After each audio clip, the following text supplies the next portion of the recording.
अगला जो नया चैप्टर है अपना, चैप्टर नंबर 27, इसका नाम है ज्ञानेंद्रिया।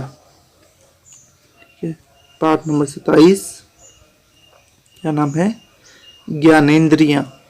कि ज्ञानेंद्रियां क्या होती है? देखो, सभी संवेदनाओं को ग्रहण करने वाला अंग संवेदी अंग कहलाता है।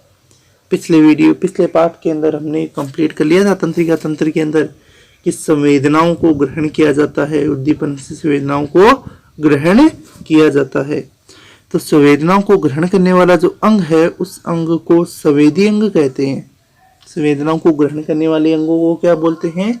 संवेदी अंग। संवेदी अंगों को ज्ञानेंद्रिय कहते हैं और संवेदी अंगों को ही क्या कहा जाता है? ज्ञानेंद्रिय। ठीक है, तो सभी संवेदनाओं को ग्रहण करने वाला अंग संवेदी अंग कहलाता है और संवेदी अंगों को ही ज्ञानेंद्रिय कहते हैं। प्रत्येक संवेदी अंग में संवेदी कोशिकाएं होती है। प्रत्येक जो संवेदी अंग है उन संवेदी अंगों के अंदर संवेदी कोशिकाएं हैं वो पाई जाती है। ठीक है, जो उद्दीपनों को ग्रहण करती है और ये संवेदी कोशिकाएं हैं, ये संवेदी कोशिकाएं उद्दीपनों को ग्रहण करने का कार्य करती है। मनुष्य में संवेदी अंग एवं ज्ञानेंद्रियां निम्न प्रकार की होती है। तो मनुष्य के अंदर कौन कौन से संवेदी अंग है या ज्ञानेंद्रियां है वो पाई जाती हैं, वो देखो। ज्ञानेंद्रियां होती है मनुष्य के अंदर 5। मनुष्य में कितनी ज्ञानेंद्रियां पाई जाती है? 5। देखो कौन कौन सी ज्ञानेंद्रियां है। पहली ज्ञानेंद्रिय का नाम है दर्शनेंद्रियां। दर्शनेंद्रियां मतलब आंख। दर्शनेंद्रिय का काम क्या होता है? दर्शनेंद्रिय में क्या चीजें आती है? आंख आती है, देखने का काम करती है। आंख किसका? देखकर, यानी देखकर सूचनाओं को ग्रहण करने का काम करती है, उद्दीपनों को ग्रहण करने का काम करती है। तो पहली ज्ञानेंद्रिय हो गई जिनको दर्शनेंद्रिय बोलते हैं। क्या होती है? वो आंख होती है।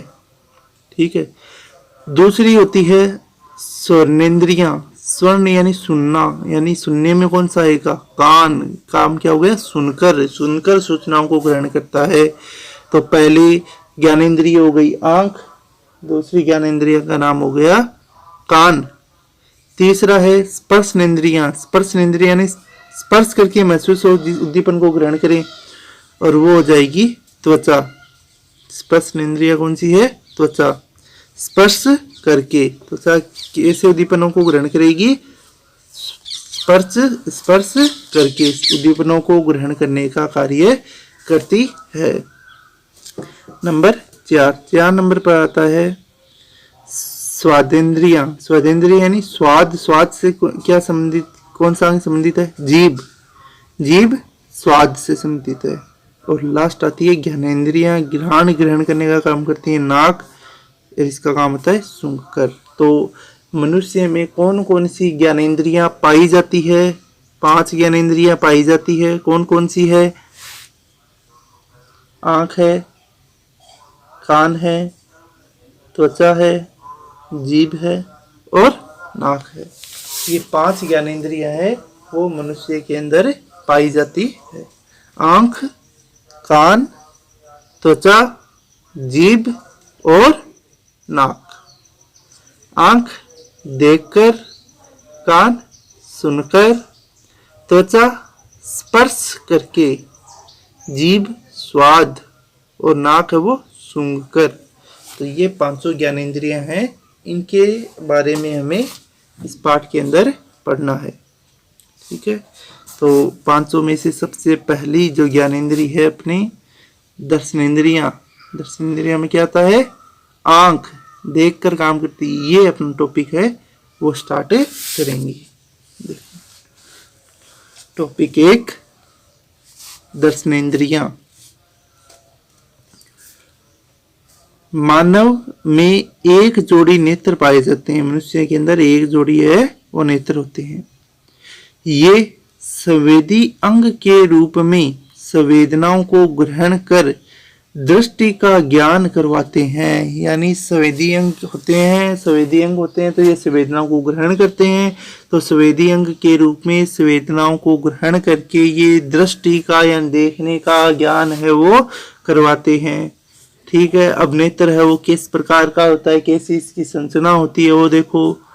नेत्र की आकृति गोलाकार, नेत्र की आकृति किस प्रकार की होती है, गोलाकार होती है, नेत्र की आकृति होती है गोलाकार, एक खोखली गेंद के समान होती है, गोल होती है, खोखली गेंद होती है, उसके जैसी इसकी आकृति है वो होती है।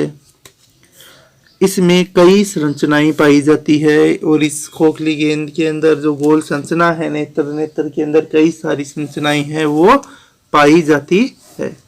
तो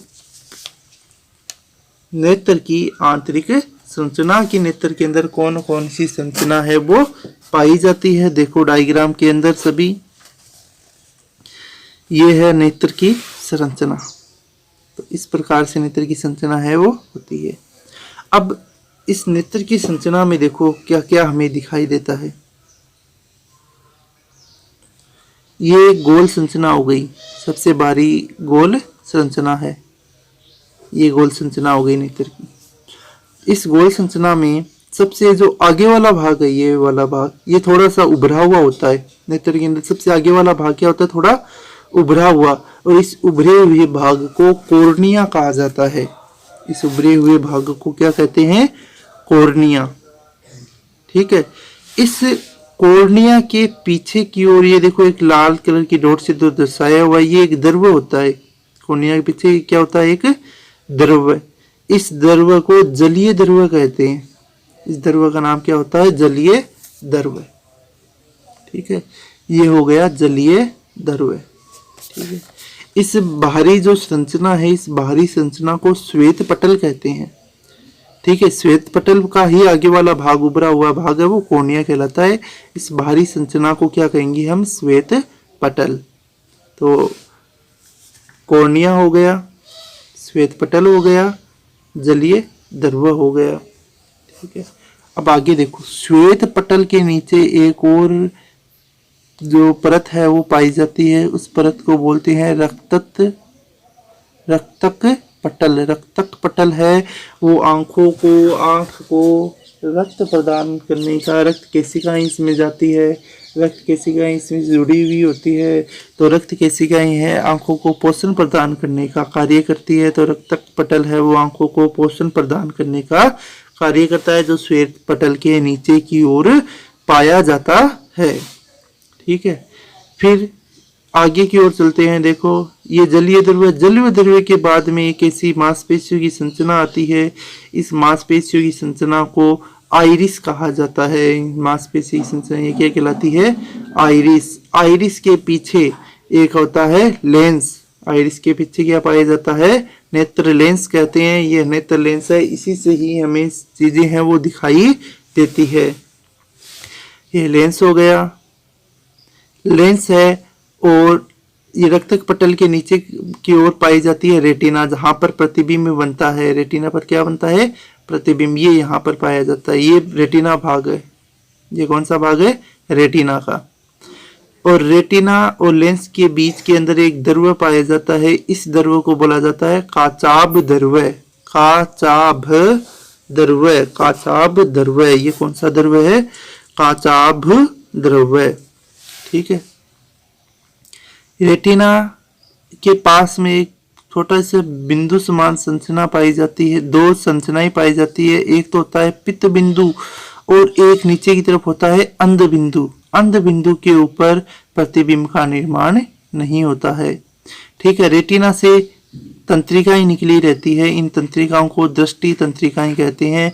और ये तंत्रिकाएं हैं वो मस्तिष्क से जुड़ी रहती है। मस्तिष्क के अंदर जो डायग्राम यानी जो हमें रेटिना पर क्या बनेगा, जो भी हमें चीज दिखाई देता है वो रेटिना पर आएगा। ठीक है, चित्र रेटिना पर बनेगा और उसको मस्तिष्क में पहुंचाने का काम करती है दृष्टि तंत्रिकाएं। तो ये नेत्र की पूरी संरचना है। गोलाकार रंग हो गया, सबसे बाहर की ओर श्वेत पटल, श्वेत पटल में नेत्र का आगे हुआ उभरा हुआ भाग कॉर्निया। ठीक है, कॉर्निया के पीछे की ओर और लेंस के आगे की ओर एक द्रव्य पाया जाता है, इस द्रव्य को जलीय द्रव्य कहते हैं। फिर लेंस के आगे की ओर कुछ मांसपेशियों की संरचना पाई जाती है जिन्हें आइरिस कहते हैं। दोनों आइरिस के बीच के भाग को पुतली कहा जाता है। बीच का भाग क्या कहलाता है? पुतली। फिर श्वेत पटल के नीचे रक्तक पटल पाई जाती है जो कि आंखों को पोषण प्रदान करने का कार्य करती है।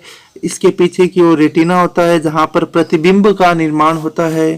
ठीक है, जो भी हमें दिखाई दे रहा है वो आंखों के अंदर उसके प्रतिबिंब बोलेंगे, जो लेंस से जाकर जहां पर जाएगा प्रतिबिंब कहां पर बनेगा? वो रेटिना पर बनेगा। इस रेटिना पर दो बिंदु होते हैं, पिंत बिंदु और अंध बिंदु। अंध बिंदु पर प्रतिबिंब का निर्माण नहीं होता है। रेटिना से तंत्रिकाएं निकलती हैं, इन तंत्रिकाओं को दृष्टि तंत्रिकाएं कहते हैं जो कि प्रतिबिंब को मस्तिष्क में पहुंचाने का कार्य करती है। तो ये नेत्र की संरचना हो गई। आगे देखो,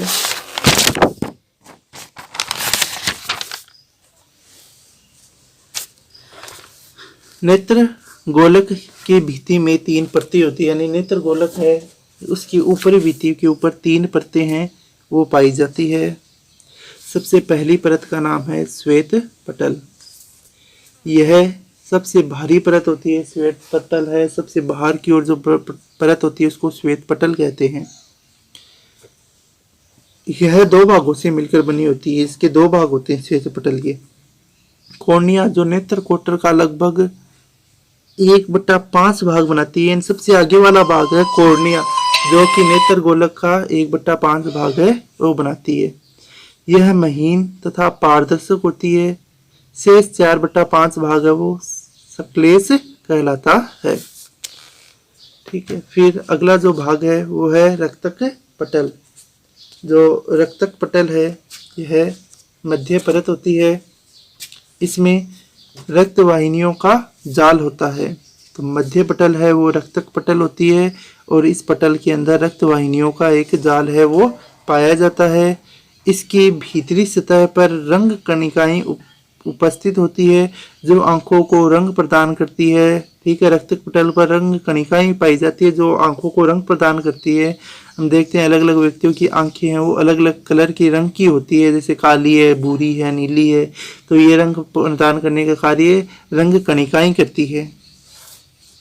तो पहली परत होगी श्वेत पटल, दूसरी होगी रक्तक पटल और तीसरी जो परत है वो होती है दृष्टि पटल या रेटिना।